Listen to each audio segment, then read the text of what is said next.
And yo, the Sports Bag Bros podcast is coming back at you on a Thursday. You know, we were here just Monday. We do it twice a week, Monday, today, Thursday. Every now and then we kind of throw another day in between, but it'll still be 2 days of the week. Sports is pretty much coming back. The NFL is coming back. We have preseason football tonight. Bias doesn't like preseason football, even when his team is highlighting it. I understand that, though. He was robbed years ago when he thought Walter Payton was coming to the game and he wasn't showing up. But in addition to that, we have so much more to talk about football, college football coming up, and something I didn't think we would talk so much about, or anything for that matter, the Olympics outside of basketball. We're talking about boxing. What's going on? Man, it's bogus as all hell, man. I don't know. Like, do you want to get into it now? Because we've talked about it in the past.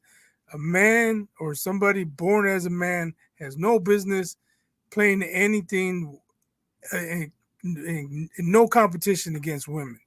And now you got a male fighting in the Olympics, boxing. That's outrageous, man. That's utterly disgusting. You know what? I think before it was like our little secret because, yeah, boxing is out there, but it's not like it once was. It's so much more in the periphery. But when you talk about a big event, now everybody has all eyes on boxing.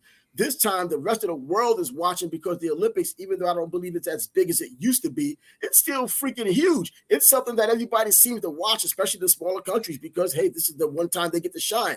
But now we're getting a chance to see men versus women, and it's been disastrous. The latest fight, or lack thereof, that we saw, there was about 2 punches landed, and the woman quit. An Italian fighter, she quit because she's never been hit that hard in her life. And this is from a guy who says that he's a woman, and they allow that. I thought in the United States that was our little ridiculous, crazy problem, our clown world problem. No, it's really a clown world. The rest of the world is in on a joke too. Evidently, and my heart goes out to that woman, man. You know, she's been training. She worked her ass off Yep. did whatever she had to do. I don't know if they have box offs like here, whatever. She went through the process. She made the Olympic team, and then she's got to fight a guy. That's bogus as all hell, man. My heart goes out to her. But I wonder, what do you do to get rid of this nonsense? Because there are people watching, they're complaining, but then obviously nothing's getting done. I believe in 2028, they may even take boxing out as a whole. I mean, they'll also have taken off the helmet, so it doesn't help at all. Typically, helmets, just like in sparring, they're good to prevent cuts. They're not there just to prevent the blow from being as effective as it would have been without the helmet. It's there for cuts, and that's probably one of the misconceptions that people have from the outside looking in, talking about boxing. They think that the helmets are there just so you don't hurt someone. No, they're there primarily for the cuts. That's why you have helmets kind of designed certain ways. But anyways, they don't have helmets anymore. And it's even worse now, the concussive impact in which a man is hitting a woman. You can already see it. We saw Clarissa Shields just a few months ago getting laid out in a sparring session as well. And she's a top fighter. She's, matter of fact, the best female fighter in boxing on the planet right now. And she got knocked down with a pretty nonchalant left hook. Well, as far as how do you stop it, I think you start with maybe going after the Olympic Committee or whatever they're called, the organization. IOC. IOC, there you go. I don't know if you can file a lawsuit or whatever, but you got to go after them to stop this, because once you open the door, then it's going to bleed into other sports. What there's going to be men identifying as women playing volleyball, spiking girls in the face because they're 3 feet higher in the air. I mean, it's ridiculous, man. And I got to say, if you're a man trying to compete in women's sports, you are a pussy. Bitch, that's what you are. For real. This is someone who knows they couldn't compete with other men. So they go and pick on the women, take a couple of estrogen pills or whatever the hell they do and claim they're transitioning. They don't go all the way through in most cases, if any case at all. And then they come and compete with these women. And they're doing what they're doing right now. I think there's 2 right now that are doing it. I know there's an Algerian that's doing it. I think he's probably the most prominent one. And that's the fight I saw. But then there was the other fight when, against the Italian, in which he hit her twice. And she was just fed up. She took herself out of the fight. It didn't take the referee to come over and say you had enough. She felt that power, I believe, 2 times I think the fight was either 46 or 49 seconds long, and that was it. She was like, nah. And then she's crying in the middle of the ring. She had enough. Like, man. Yeah, she knew off the bat she had enough. She didn't. What was the point? Just to take an ass whooping? No, I don't blame her at all.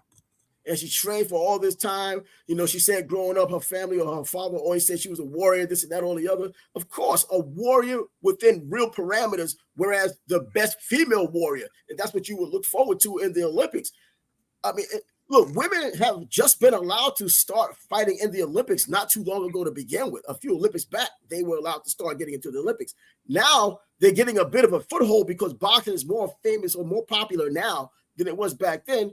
But now you're going to allow these trans freaks into boxing, and they're hurting real women. Biological men are assaulting real women, and this is the result we're getting. There isn't any honor in this, and it's a complete hypocrisy because the Olympics of all events is supposed to be about the harmony. It's supposed to be about everything sportsmanship-wise, etc. This isn't it. You hit the nail on the head. I mean, the Olympics are supposed to be about honor, character, sportsmanship, and that undermines all of that. The entire thing. I mean, again, volleyball with track, a man running against women, whatever. That's the only way FloJo's record's going to come down. A man running against a woman. Like, where does it end? When do you stop it? Like, they have to nip it in the bud now, or eventually it's just going to be all men. All men masquerading as women. Still, all men masquerading as women. XY chromosomes, and there with women. That's what it's going to be. And what do? Do you boycott it? Do you boycott it as a participant and ruin your entire 4-year, maybe even 8-year dream? Or do you just boycott it as a viewer? I doubt it. I think the rest of the world is in cahoots with all the nonsense that's going on right now with this transgender agenda that's been pushed so much so over here, but apparently all over the world because they're allowing it to happen.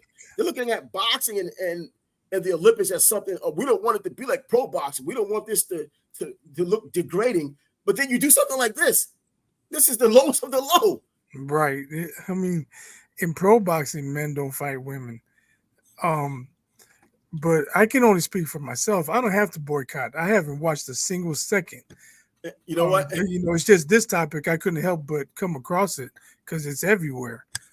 Yeah, I've seen a lot of it. I mean, the Olympics now, I haven't watched much of it. I watched the swimming. I watched the gymnastics, pretty much the ones or the events that I typically watch every time there's an Olympic. I really don't even watch the NBA guys playing. I mean, the shine has rubbed off from that. From me from years ago. I mean, I check it out every now and then, but in terms of being, anticipatory about it, I anticipate watching track and field. I want to see the marathoners. I like watching the marathoners. Elliot Kipchoge, see what he's going to do in this Olympic, as far as the marathon goes. Some things like that. The rest of that, I really don't care. Skeet shooting, all that kind of thing, archery. Bro, I'm not interested in that kind of stuff. Even the beach volleyball, not really caring about it.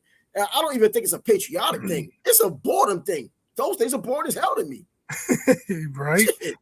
I mean, I might watch a highlight or two of the breakdancing competition. Breakdancing?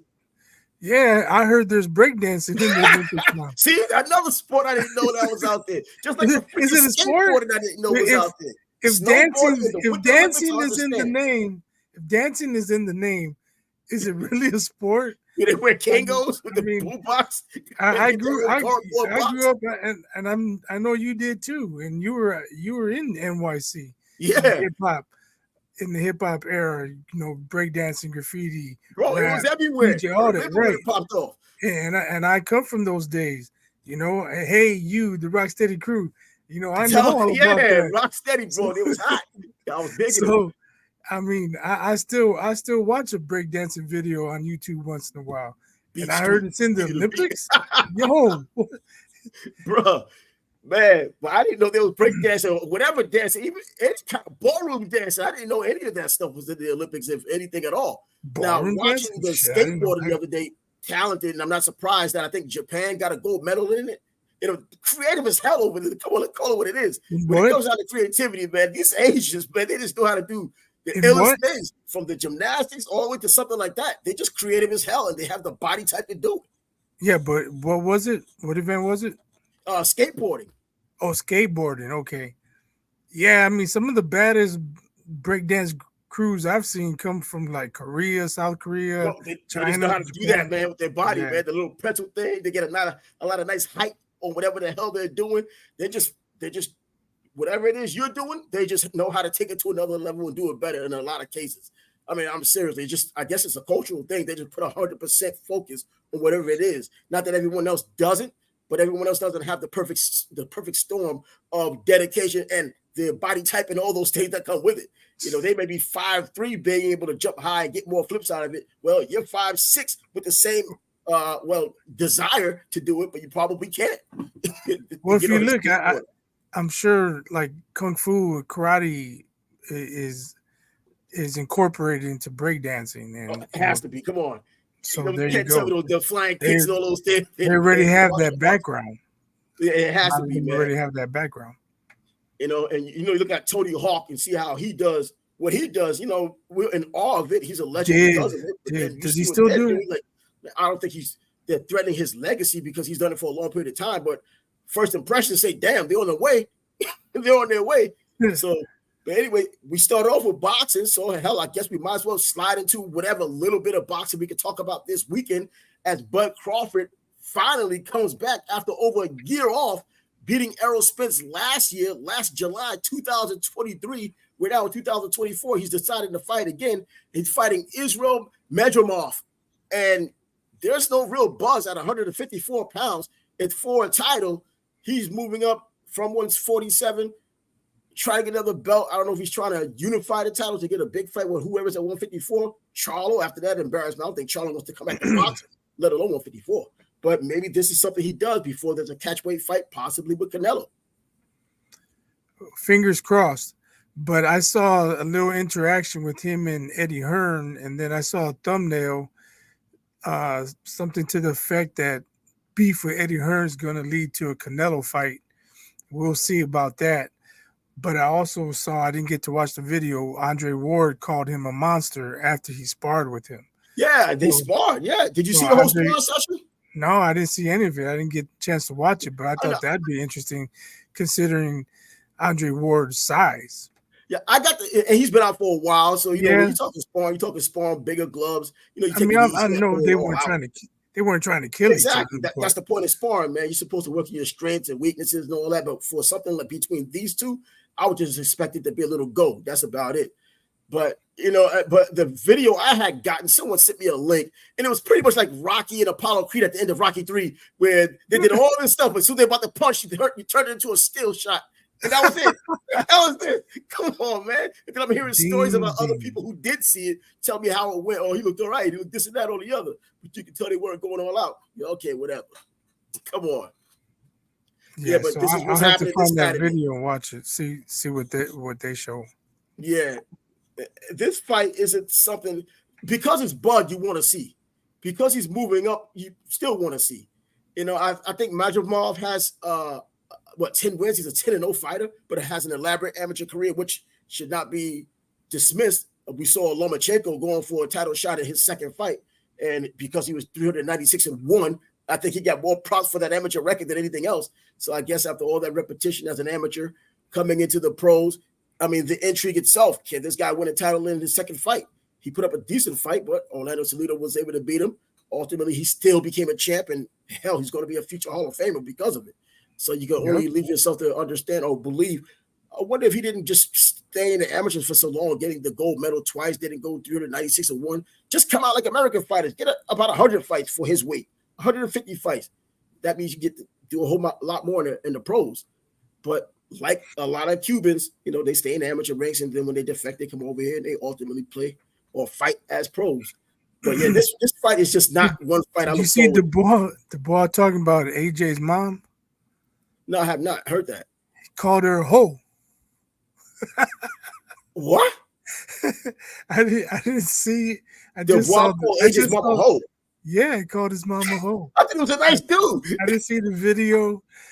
I just saw the quote. Wow. So I don't know. So I guess maybe you can't believe everything you see. Maybe he didn't say it, but why would they quote him as saying He called his mama hoe Woof, if he didn't say it. man, Called her. you know, he has grown on me as a fighter because I know when he fought Joe Joyce, I thought Joe Joyce would beat him, and he ended up, winning that fight. And then he ends up, winning other fights. And then he beat Big Baby. I was more than happy, so I'm glad. And by the way, Andy Ruiz is about to fight Big Baby, and I'll be rooting for Andy Ruiz. I saw them having face off. Yeah, he's talking all that nonsense about Andy Ruiz. He has some problems with Deontay Wilder apparently because he started saying a bunch of nonsense about Deontay Wilder too. But I didn't know they had beef like that. But just Wilder's done. Speaking of Wilder, right? He's shot. Speaking of Wilder and mamas, that comment reminded me of when Fury told Wilder he's the third best heavyweight in the world. He's like, third? Who's number 1 and 2? And he's like, I'm 1. And Wilder's like, who's 2? He's like, your mama. Bro, come on. The corniest mama joke, but it's still funny as hell because of the way he puts it. And Tyson Fury's going to always say some ill shit to begin with. Coming out with that. I didn't even hear about that, but that's kind of funny, man. Well, that was at one of the press conferences. I think it was for the last fight. Man, so I guess Deontay Wilder better go to his mom and kind of challenge her and see if he can get that number 2 spot. Probably too late. He's down like 5 now, man. Yeah, maybe stepmoms ain't involved. I think he's done after his last fight. He's shot, man. That last fight proved that he's completely shot. I thought the Joseph Parker fight was just an aberration, but that last fight, man, he's just a mess. He was just a mess. Anyways, Deontay Wilder done. Still going to be a Hall of Famer, primarily because of the knockout percentage, even though he came along in an era where, there were people there to get knocked out, and the quality just. You think so? Because you look at his record, who did he beat? Bro, you know what? The boxing's, even though it's about the accomplishment, the aesthetics is almost the same thing because that's how Arturo Gatti has gotten in there. The aesthetics. He fought Mickey Ward. He was a blood and guts guy, but anytime he stepped up, he got beaten, and got beaten badly. Whether it was De La Hoya or even Floyd Mayweather or freaking Ivan Robertson twice. I mean, you just wonder, like, okay, but he's still in the Hall of Fame because people remember that blood and guts. They always talked about it during his intros. The blood and guts warrior. And I know it's watered down, but still, I like. Yeah, it's watered down. Deontay's getting. I think he's on first ballot. I can't see Wilder getting in. That's just for the aesthetics, man. The knockout percentage as a heavyweight. That's if he had nothing else to talk about. We talk about his lack of skill. We talk about his spirally legs and how he just wasn't a big guy. And then not only that, he was a 212-pound, 215-pound guy fighting 260-pounders and 240, 50-pounders and knocking him out. I mean, knocking Tyson Fury down a couple of times, still lost those fights. But, just that punch, he's known for that punch. Now, on the other hand, Ernie Shavers had done the same thing, but Ernie Shavers lost to a lot of fighters as well. Deontay Wilder, because this is a different era, he had quite a bit of fights and didn't lose a lot of them. And that knockout percentage is what people are still looking at. I think that when you mention him, you automatically assume the knockouts, even though I know for a fact just from watching boxing and being around boxing for decades, just know, bro, he's not the same knockout guy that people are thinking. You think about Julian Jackson when you talk about knockout. Joe McClellan, when you talk about this sheer knocking guys out, just put them out of commission. But he fought guys that were so nondescript. Luis Ortiz was probably his biggest win. There you go. That's what I'm saying. And Luis Ortiz was probably 40 years old at the time when he fought. Yeah, going by that Cuban birth certificate. If not older. Away from Social Security. Yeah, if not older. So I don't see it. I mean, it could happen. I know Gatti getting in opened the door for a lot of others, but I still don't see Wilder. I don't think he won a really significant fight. No, he had, but then you look at, once again, I call it the Gatti rule. We look at, but at least Gatti, he did win. Well, the big fight? No big fight. He didn't win any big fights. His big fight was against a fellow. He competed in multiple weight wars. Divisions. Well, of course, wars. I'm saying multiple weight divisions, but multiple weight divisions. But you know what? The heavyweights is the final plateau. You know what I mean? Especially being at his weight at 212, a lot of times 215 if you want to push it. I mean, he did come in. I don't agree with Gatti getting in, so I can't really defend him. I'm just saying. I'm not even trying to defend him. I'm just laying it out and doing a comparison and contrast to what multiple divisions. Yeah, multiple divisions. But man, I just got to look at the names that he fought, and Gotti, when he fought those big name guys, he lost. And the fight we know more known from the most happens to be Mickey Ward. And some people looked at Mickey Ward as a C fighter. Never said a B, and your trilogy against Mickey Ward is legendary, but it's still Mickey Ward. You know what I mean? And then when you stepped up to fight De La Hoya, you got destroyed. I think it took him by Floyd Mayweather. And then you lost to Ivan Robinson. I'm not even going to go by losing to Gomez in his last fight because he was done. But I think the Ward fights took him to another level. He was like, everybody already knew about Gaddy before the Ward fight. Yeah. Oh, but yeah, the Ward fight took him to another level. But then you look at the quality of fighter he fought. You let this guy who was looked at as a C fighter. Look, Floyd called Gaddy a C fighter at a time where I thought Gaddy was probably a B fighter, but Floyd proved otherwise. Either he proved that he was a C fighter, like he said, or Floyd was just that damn good. I think it's a little bit of both. But then you have two C fighters, and because they have names, giving you the same show you probably would have seen at the Blue Horizon in Philadelphia with 8-round Hammer and Eggers doing the same thing. It's just that there are cameras didn't watch it. But these guys put on the show, they put on it, people know it because of that, but it still shows you the quality of fighter. I mean, now, and that you can kind of put a line on that because the quality of fight is kind of like disrespectful because Ward is to be able to get as much out of his ability as he had gotten, and that's Mickey Ward, to be able to push Arturo Gatti the way he did, and Arturo Gatti being who he was, and them both bring out the best in one another. I think that just stands on its own volition. The problem is, I think that they're still just one another. I mean, they're probably the biggest win for each other. On the other hand, Deontay Wilder, if you look at Luis Ortiz, I mean, he was considered a good fighter. I don't think anyone was great. I don't even think Tyson Fury was great. But then the knockout streak, I think, is going to be the reason why he gets in. Boxing is about the aesthetics, man. I mean, even though I'm surprised that it took Julia Jackson so long. Yeah, and Donald Curry. Yeah, Donald Curry. Yeah, how about that? But anyway, so you mentioned Floyd and Bud's fighting. What do you think? How can I pose this question? When Floyd moved up, he became more defensive, especially at welterweight. Bud has a knockout streak. As he's moved up, he started getting more knockouts. So how do you see their careers in comparison? Different style. I mean, if you really want to get into the real deep idiosyncrasies of it, you got to look at what Floyd, the reason why he changed the style of fighting, the brittle hands. Before the hands were the issue, he was a sharpshooter at 140 pounds. That's 7 pounds under. You know what I mean? That's it. 140 and 140 pounds, 7 pounds under 147. The hands became an issue. I know on one of these 24/7 episodes, we saw him talking about how he had to have his hands treated. He put his hand in the cast and all that kind of stuff in the mold to kind of get that treatment he needed. I think that had a lot to do with it, but he still had the guile and the defensive savvy to still have that success. Still was able to pick his shots. His hands were brittle, but you got to fight through that stuff in boxing. You just have to. That's just the nature of the game. And he was still able to. He didn't have no problem punching Victor Ortiz. He what? He didn't have any problem punching. Oh, no, he didn't have any problem. And Victor Ortiz wasn't expecting it. They always claim the punch that you don't see is the one that knocks you out. He have a problem with no brittle hands then. Oh, no. Yeah, I mean, especially the second round. I mean, that was the second round that happened? I mean, having brittle hands, I guess the wear and tear throughout the course of a fight. If you're in round 7, 8, and 9, those hands get sore. And then, but for round 2, I guess they haven't gotten a chance to get sore. Then you get a punch in like that, whether you call it a sucker punch or whether Victor Ortiz deserved what he had gotten. He landed his shot, and Victor wasn't expecting it. Got caught, got dizzy, and that was it. And isn't he supposed to have a fight with him anyways, like a rematch? Don't they have this exhibition nonsense coming up? Him and Floyd? Ortiz, I heard that nonsense earlier. I mean, I think it's after this Gotti fight that he had. He did say after the fight, if he wants a rematch, we can run it back. But 30 years later? Come on, man. Come on, like about 15 years later, man. I don't know, somewhere around there. Yeah, but I think I heard that fight because Victor Ortiz act like he's down.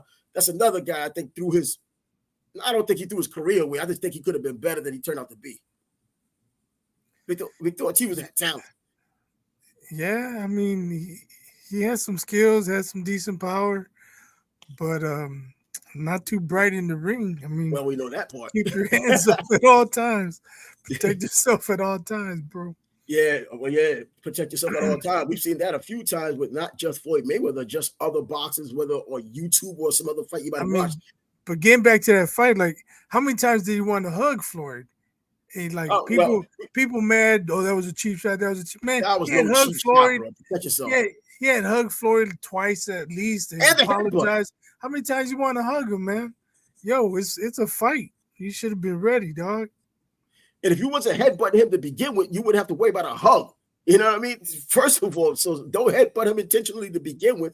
So that way you don't have to get a hug or give a hug and get sucker punched or get punched because of it. When the referee said, hey, go, you know, I mean, we've seen that before. When Floyd has an opportunity, he takes the opportunity. He did the same thing against Gaddy when the ref didn't say break, you know what I mean? But, you know, Gaddy was kind of like relaxing. Floyd came in with that hook and dropped him in the first round. And, you know, he got pissed off about it when the ref called it a knockdown. I forgot what ref that was. But anyway, he passed away, by the way, that same ref. Passed away of cancer. But anyway, yeah, but in comparison to Floyd, I think with Bud moving up from 130, I think Bud is also physically stronger than Floyd, too. I mean, he was just physically stronger, moving up from 130, you know, going to 140, 147, now going to go up to 154. He just has to, I watched some of his videos where he's deadlifting like 300 or 400 pounds, man. Oh, Floyd ain't that guy. Today's the 1 year anniversary of that fight, him and Spence, I believe.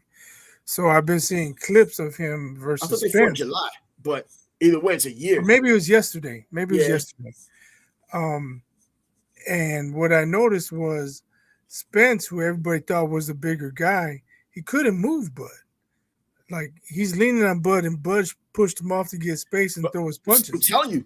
And a lot of people don't know about his wrestling background. Like he's just strong little dude, man. Yeah, man, definitely. And going by when I saw him doing the deadlift, and then he's just naturally competitive, man. It's just something in his eyes, but he just looks like a freaking dog. He smiles, but you know, bro, once that smile is off, man, there's problems.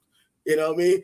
And I think, you know, deadlift, I see some fighters doing that kind of workout anyways, even going back to Michael Spinks preparing for Larry Holmes. He was doing somewhat of a deadlift, and they were talking about Larry Holmes collapsing on him. You know, Larry came in at about 221 pounds for that fight, and the first fight at least. And Spinks came in at about 200, came in at 200. So they were just talking about, yeah, this is the reason why we do this work here, strengthen his back. So when Larry collapses on him and tries to use his weight, he'll be able to kind of get him off of him and move around and whatever. And there's truth to that. But with Bud, man, he's taking it to another level. He has that wrestling background. Wrestlers have that freaking strength anyway. So it worked for him on the inside. So when you try to do that inside fight and gain a position, he's probably going to win that battle. And that's probably not spoken about a lot for people who just watch boxing, or even people who kind of know about the boxing game. But when you have a wrestling background, you know how to maneuver yourself and leverage your weight. You know, he has the advantage there. And then physically being stronger, that also helps a whole damn lot. But if those two were to fight one another at 147, 140, 135, I believe it's Floyd's best weight, because he moved up too fast from 130 to 135 to say that 130 is his best weight because he was still growing. At 147, Bud and Floyd, who would you take? I think I gotta go with Bud, just because at 147 Floyd was so defensive. I don't know if he's gonna throw enough punches. Like he's not gonna pot shot Bud. Bud's not gonna just stand there and let him pot shot him all night. I don't see that happening. So I think Bud. I don't think he knocks him out, but I think he wins a close decision. I mean, Maidana almost got a draw. Yeah, Maidana, man, that was one of the fights I was actually watching saying, oh, snap, Floyd might have lost this fight. And then when they came out those scorecards, like, really? And then you break down the fight even further. This is something the judges don't have the benefit of watching it over or seeing it at the time. You know, they only get to see it at the time it's happening. Seeing, oh, Maidana missed about 200 or 300 punches. Wow. See, come on, you're not thinking about that while you're watching the fight. And then punch stat is also, you know, not an accurate science as well. I'm thinking that Floyd, you know, even though he doesn't have punching power that people are in awe of, especially at 147, he still had enough punching power to be effective. And he still set traps to where he could kind of walk into recklessly or even carelessly and compound the power that he does have. He's done it several times. And the difference between styles making fights and not using some type of a triangle theory, Maidana had a completely different style. He was coming, he was just swarming. Bud doesn't swarm you. He's still going to use skill, But when he has you hurt, we already know what his killer Yeah, instinct does. Gets but it over. Bud's 10 times smarter and 10 times the fighter Maidana is Exactly. also. But he's going to be smarter. But He's going to you be know able to how switch from Floyd southpaw.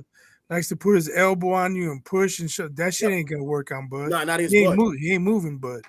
And Bud is not going to worry about what the referee is saying. Bud is going to take it into his own hands. Mm-hmm. I mean, he'll let the referee say something to him, and the ref is going to have to be stern when he's saying it. But I'm just thinking, man, Bud being able to switch from orthodox to southpaw. I look at that Chop Corley fight. He was a southpaw, gave Floyd some problems. Zab Judah, southpaw, gave him some problems. Zab Judah, skill-wise, has overall more skills, I believe, from a southpaw stance because of the speed than what Bud has. But Bud breaks the mold because he is able to switch, go back and forth. He had more power, I think, than what Zab had. And then I think there's another reason why Floyd didn't fight Paul Williams. I mean, the height, it was all wrong for him. The volume of punches. I think that's something that Bud can, windmill type punches coming in. Yeah, you know what? Yeah, I remember someone said he was like a watered down version of Tommy Hearns. Now, height wise, yeah, no, Tommy watered down. Tommy was so concise and precise with his punches. His jabbing was one of the best, period. He doesn't get enough credit for his boxing skills because he was so busy knocking guys out. That's the reason why he was able to beat the hell out of Ray Leonard for as long as he did until he got knocked out in their first fight because of his skills in boxing. You kind of had reverse roles, as everybody knows. But anyway, yeah, I think that, man, I haven't even made my pick between Floyd and Crawford, man. Damn. And it's difficult with these two because I'm not going to say a guy who's never lost is all of a sudden going to lose. Well, that's both of them now. You know what I'm saying? Because I hate when people say, yeah, somebody's going to knock Floyd out. I'm with you. At the lower weights, I got Floyd. But at 147, I'm going with Bud. Yeah, because I'm thinking, man, Floyd has a lot to his fight game because he just shows you as he's going. He processes the information. And Bud starts off slow. That's the only deterrent here. He starts off slow, but he does pick up the pressure, and he can't hurt you along the way. You know what I mean? And Floyd's been hurt before, but we've also seen him fight even harder when he's hurt.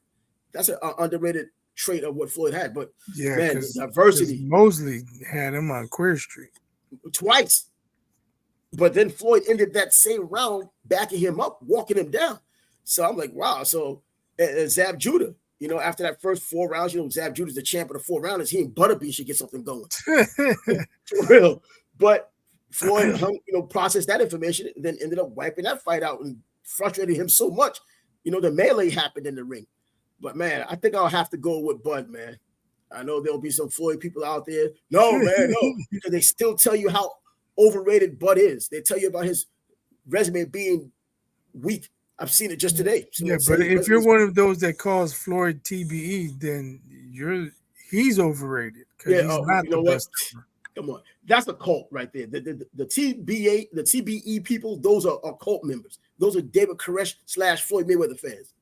So Bud Crawford, he has more to his game, being offensively and deep defense. He gets hit enough. He does get hit enough. That's what I'm thinking. Floyd could get those shots in there, especially if he gets him to the point where he's setting traps and he's just countering. Floyd is perfect at countering, but so is Bud. But who gets the first counter off that's going to be effective? Floyd pot shots you to get the respect. Bud counters you because that counter can still knock you off your game and he can finish you off. And he's done it against bigger guys, but those guys haven't been Floyd. Because Floyd always defensively finds some kind of damn way to get things done. And he's been able to bite down in tough situations and still win fights. Regardless of what the judges had done and what people have seen, it might not have been on the same page, but he still showed the toughness. But Bud showed toughness too, so I don't know, man. I think it comes down to resume. If it went down to resume, you got to go with Floyd because Bud's resume just isn't what Floyd's resume is. And whose fault is it? Bud's 37 years old. Sorry, damn. Got an earthquake over here. Floyd's 37 years. Bud's 37 years old. It took a long time. I don't know whether it's Bob Arum to blame or it's for himself to blame. But when he had the opportunity outside of Bob Arum, he got the job done right away. So it could have been an Arum problem. Could have been, or you can just say guys didn't want to cross the street, so Bud had to cross the street. That's true, because he doesn't come across as that guy that's just going to avoid fights. Let me address the preseason football. All right. You mentioned Walter Payton. So the Bears are playing the Texans tonight, Texas, yeah. and I am not watching. If you follow us, you watch our shows, you listen to us on Spotify, you know I'm a Bears fan. Caleb Williams is not playing. He's Probably not. the whole no, he's not playing. Oh, They come on. they What's already the else to announced it. have this guy? He's I'm a not gonna season. he's not I'm gonna season play. two. All right. So see, there might be a little kid who didn't get the notice that I got, thinking, hey, I'm gonna tune in and watch Caleb Williams. And then he's gonna see Tyson Bagent. That's what happened to me when I was a little kid. It's They traumatizing, they man. advertised the Bears were playing the Browns. I'm like, oh, football season. You know, I'm a little kid. I don't know when the season started. I didn't follow the NFL like that. They're showing highlights. Walter Payton takes on the Cleveland Browns, blah, blah, blah. I tune in. He gets one carry, and then he's out for the rest of the game. I was like, what's going on? Do they not want to win? And my dad had to break it down to me, told me this game doesn't count. It's preseason. It's kind of just practice for the backups. And so ever since then, I don't watch preseason games. So if you didn't know Caleb Williams isn't playing tonight, now I you didn't know. know.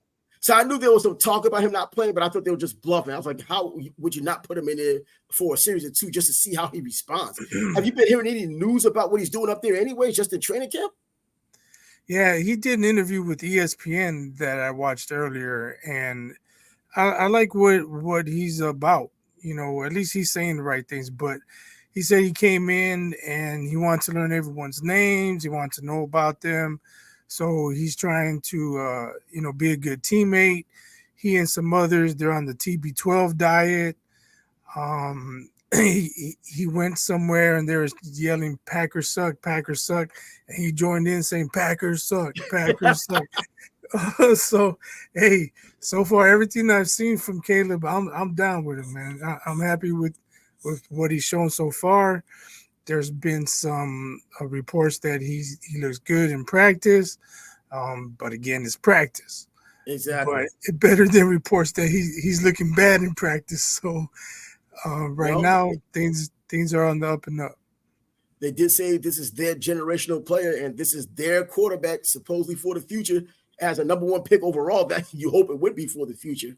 But I'm just thinking, okay, so when are they going to give him an opportunity? What is it? Whether 4 games still or 3 games now preseason? The NFL keeps screwing around. I don't know how many games of preseason anymore. And You're asking I the know they're wrong not guy. just waiting for the first game. They got to give him some reps and some extensive reps at that. You would think. You would I mean, think. Yeah, on I'm the sure he's last game, gonna. if He's it's probably 4 gonna games, let play him a do the couple of third game, let him series. get the first half or something. I'm sure he'll play a couple series in the next preseason game, and then maybe a full quarter or a full half in the third. But they announced he's not playing tonight. So didn't DJ Moore get himself a contract now? They gave him an He extension. got a bag, yeah. Yeah, he got himself a bag. They're solidifying that offense, if nothing else. This is one guy, man, who has like every opportunity in front of him. They put at least on paper, a much better offensive team than they had last season, just 1 year. I know it takes chemistry and all those things, and now you do have a rookie coming in. But I think the pressure's on some of these rookie quarterbacks when you see what CJ Stroud had done last season. And now when you look at the money that these quarterbacks are getting, $55 million, bro, a year. I mean, you look at the top 3 and 4 freaking quarterbacks, like 50 million plus. So not that I'm an expert or whatever, but we have our opinions, and I've been watching football a long time. I'm a Bears fan. I've been watching the Bears since I was a little kid, and every year I have a beanbag tournament, but it's more of a homie gathering here at my house. And last year, one of my friends asked me how many games Bears going to win this year. I said they better win at least 6. I said. No, this was last year. I said they better win at least 6. If they win any more than that, I think they overachieved. Well, I think they won 8. Yeah, this past season. But then they traded for Montez Sweat, and they did things to improve the team. But they started out the year straight trash. Opening night against Green Bay, they sucked. Green Bay. Second game, they sucked. They blew big leads against Denver and other teams. But then they kind of righted the ship and ended up winning 8 games. This year, I'm saying they got to win at least 10.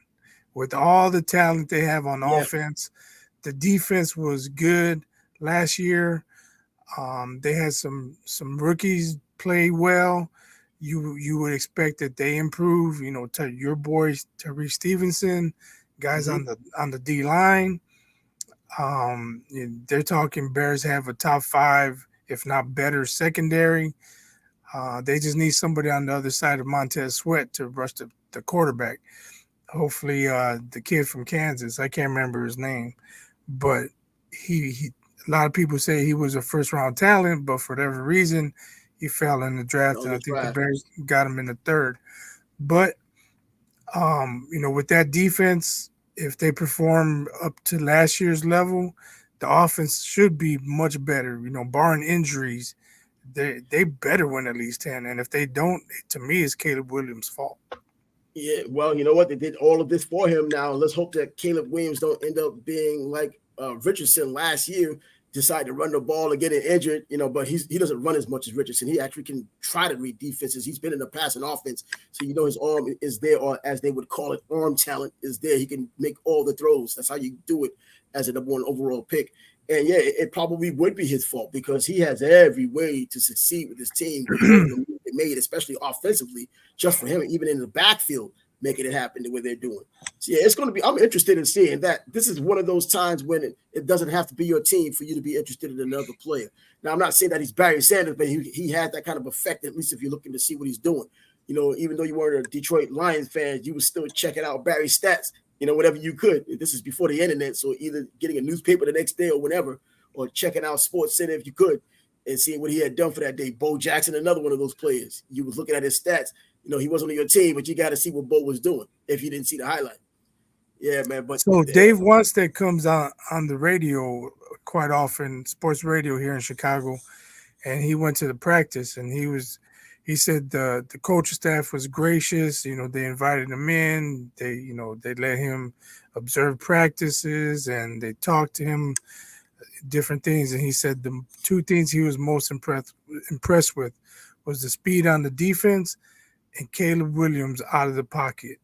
He throws. He says his throws out of the pocket are accurate. You know, as if he was standing in the pocket with his feet set. And he says that scares the hell out of defensive coordinators. it does. So we'll see.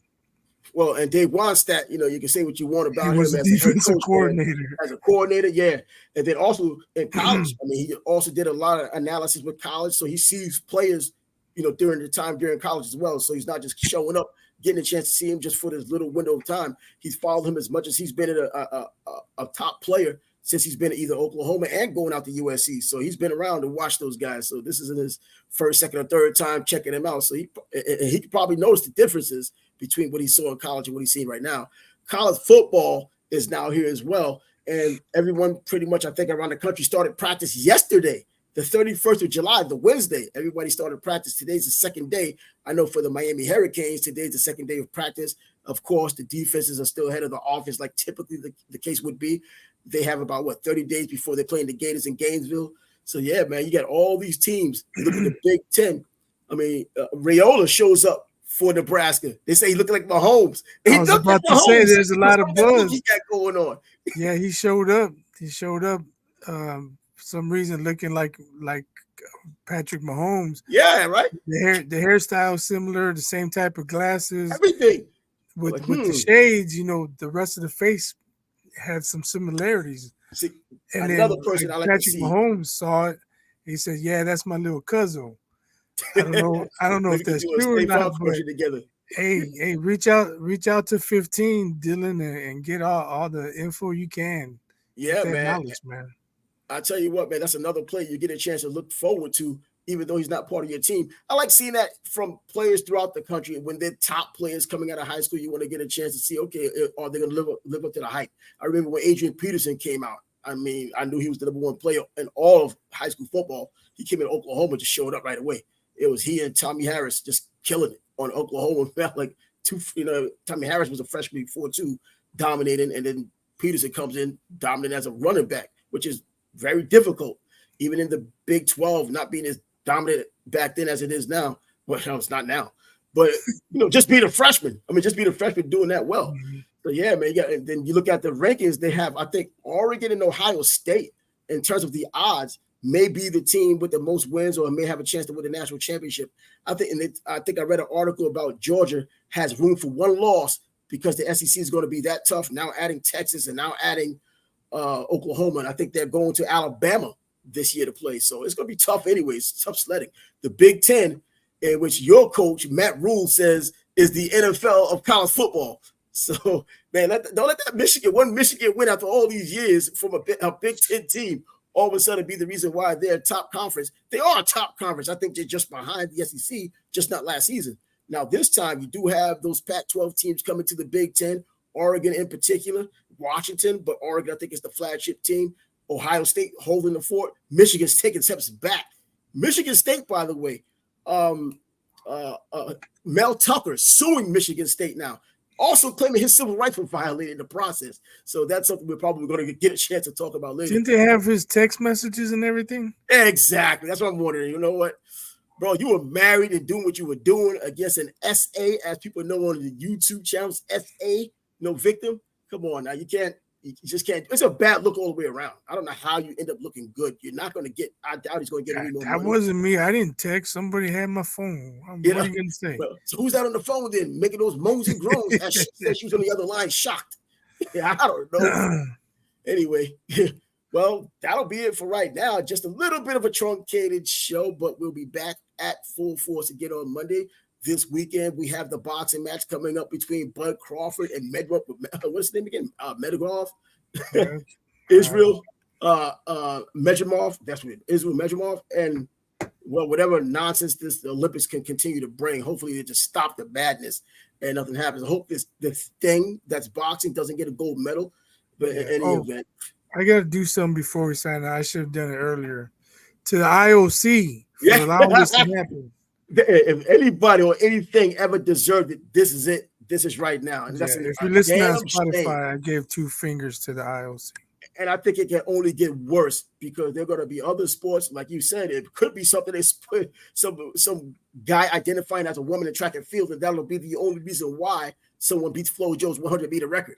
You know, because they'll get like a 10-2, and that will be unbeatable until the next trans. I can understand if it was something like skeet shooting or something with the rifle or darts, physical cornhole, but definitely not fighting, man. You might as well have curling, man, and then Winter Olympics, and Summer Olympics.